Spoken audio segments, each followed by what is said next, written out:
Sheetal finally તૈયાર થઈ ગઈ છે. હા આવી ગયા છે. ચલો આ જો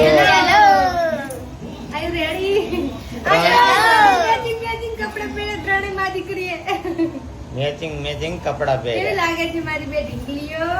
તમારે અમારે જુઓ તમે. સરસ હો મારી તમારે બેન. અમાર નેકળે ગામમાં ગરબા રમવા આવવું હોય ને તો આવી જજો. હા, વાહ. last day છે કે? આજ લાસ્ટ ડે છે. વાહ વાહ. અંજુ રમશે, અંજુ રમશે. આ રમજો અંજુ માર છોડીને રમતો થયો આવડા અંજુ રમજો. અમારા અંજુને ના રમતા આવડે. આરતીને આવડે. ડબલ વાળ રમે. વાહ. તમે થોડાક રમો કે તારે આપણે અહીંયાથી મંદિરે જઈને રમવાનું, ગરબા માતાજી. ઘરે જ થોડા ઠુમકા લગા.